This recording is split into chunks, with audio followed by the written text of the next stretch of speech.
Okay, it's a little cold out here, but I'll see if I can make a kind of brief explanation of the slingshot targets.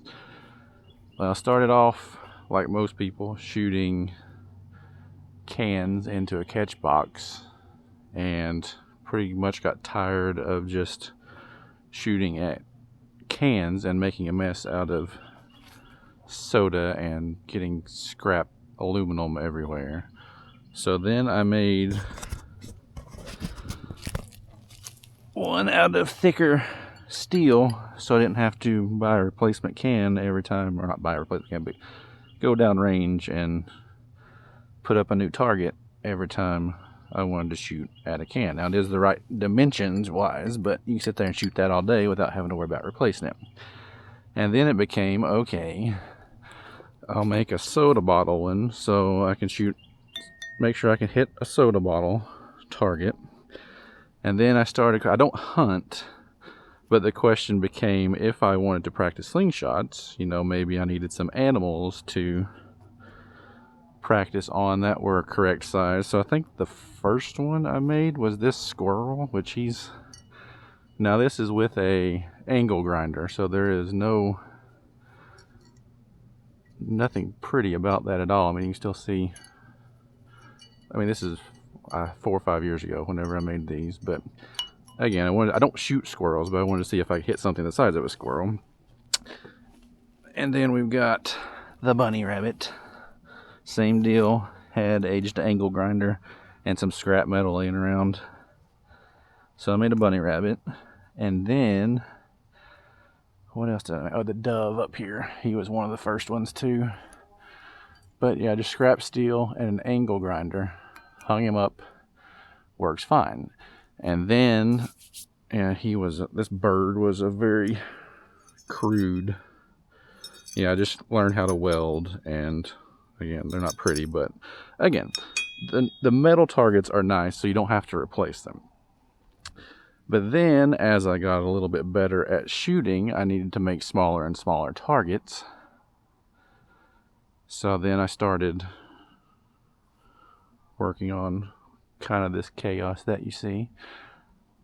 But what was I going to say? Oh, after that, I still had quite a bit of scrap metal left, but I wanted something a little bit better, so I bought a DeWalt portable bandsaw with metal cutting blade.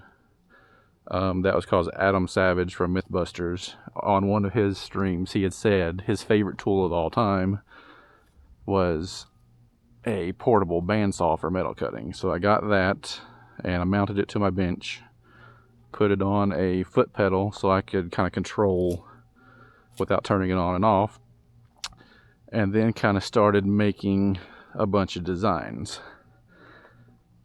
I'm trying to think, the first one I did with the bandsaw, I think, were the bowling pins, which I think they're 1/4 inch steel mounted to a plate. But that was, if you've watched any of the Hickok 45 videos, his range shoot up is, animals and bowling pins. He shoots soda bottles, all that fun stuff. But that's where the bowling pin idea came from. And then went pigs and the bear, because they were kind of easy shapes to cut. And then this was a redemption from my dove up there. Made that one. And I just love shooting clay ammo at the metal. It's just more of a satisfying sound. And when you hit it for sure, but also you don't have to replace your targets. And so then my nephew he was 8 years old at the time, he wanted to shoot slingshots with me. And it became a thing, okay, we shoot paper targets, or you shoot, he wasn't good enough to hit a can-sized target all the time. Which, as an 8-year-old, none of us would be able to hit that small target with any kind of success where he, could get enjoyment from it. So that's when I got the big 10 by 10 inch plates, so he could at least say he hit something. Instead of, especially if you want to, instead of putting a piece of paper, can you hit the piece of paper? Oh, that wasn't very fun. But the ding from shooting clay, oh, he's like, oh, I hit it. And I was like, yeah, you hit it. So the idea now is, if it's a new shooter or if it's me coming down here with a new band set, new latex, new frame of any kind, is the first thing I shoot at is the 10 by 10 inch frame, just to get on target. Once you get on target, you can see if you're shooting high right, if you're shooting low left, you know, get an idea. And then from there, you know, if you're good with windage but not elevation, you can shoot at the skinnier targets to get your elevation. So you got the Sprite bottle, you've got creeper, you've got gopher, you've got bowling pins.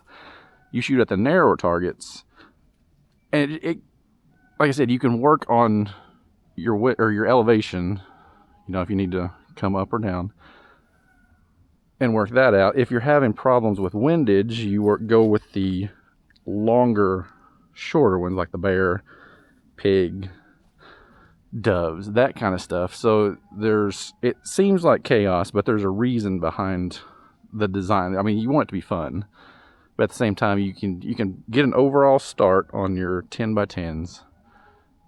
If you've got windage problems, if you got elevation problems, you kind of get that narrowed down within, you know, 10, 20 shots. And then after that, you start going with, you can go with the frying pan, 8-inch diameter.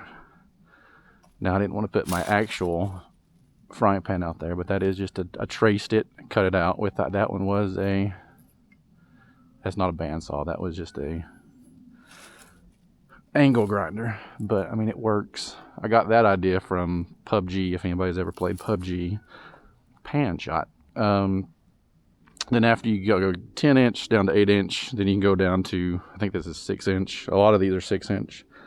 Baseball, the soccer ball, basketball, this one, they're all 6 inches.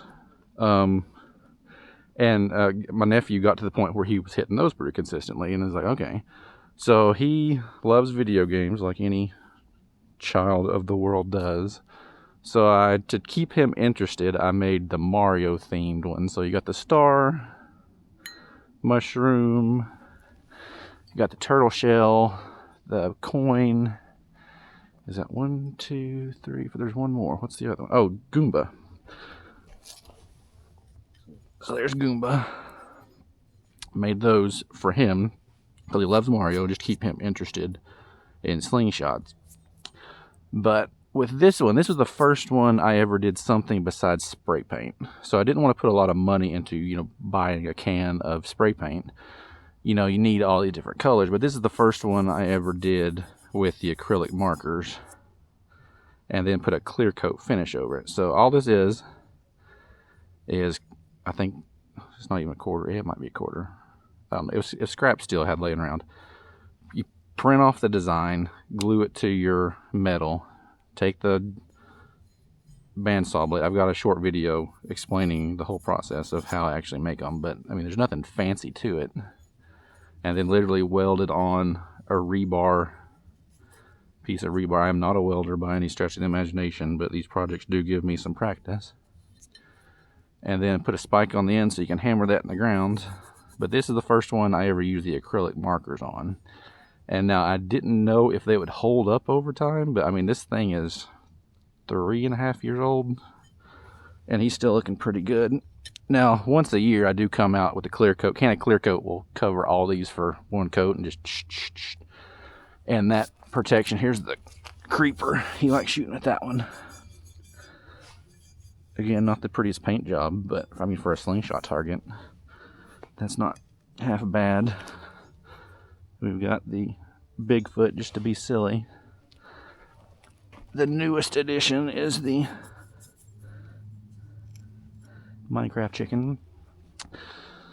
And then you got the pig from Angry Birds. But so that's the reason behind most of it. And then, like I said, you got more these old school video game targets. You got the Duck Hunter, Ghostbusters. I just made that for Halloween because just to be fun. Pac-Man does have, you can turn him around, so that's fun. But yeah, and then another thing I was going to mention is how to hang them. So I do not like the bird feeder hangers because they don't stay in the ground very well. the wind knocks them over. This thing. So I made very simple, if you have access to a welder and some scrap rebar. I mean, these were 10-foot sections of rebar. Literally didn't even need a torch or anything to heat it up to bend it. I just stuck it in my vise, and just the weight of the rebar kind of bent the curve. Chop it off, weld it, put a spike on the end, hammer it down in there. The good thing about these are, I mean, they can hold little targets, but literally, I mean, you could take this out of the ground, move it to wherever you want to, in the front yard, side yard, whatever. And it's easy, quick setup, and then hang your little targets from all those. What else? That's probably about it. But yeah, I mean, this has been 4 or 5 years in the making. Just every weekend, or whenever I've got time on the weekend, especially if the weather's bad, snowing, raining, whatever, just go to the garage and make a little fun target and shoot at that. And the good thing is, you don't, I mean, it looks like chaos, but you don't have to, anytime you want to come out and shoot, you don't have to set up your catch box and clean up after yourself and all that. So yeah, but that's just a brief tour. If anybody has any, oh, here's the little UFO guy. Oh, another thing I was going to mention, I'm sure most of you know, but to get better at, so I mean, you hit a can over and over again. And I mean, Zach Fowler and everybody has mentioned, I mean, to get better at shooting, you have to aim small, miss small. So in most of my targets, there is a small thing you can focus on. Like, let's go with little Piggy here. So I mean, he is 6 or 7 inches diameter, but I mean, you've got the nostril, you got the eye, you got something small to aim at on most of my targets to get that precision down and just to get better shooting. So like I said, in the big 10x10s, you've got the small thing. In the UFO, you've got the little guy to shoot at. In the mushroom, you got the little circle. And if you aim at that smaller thing, you are more likely to hit your target.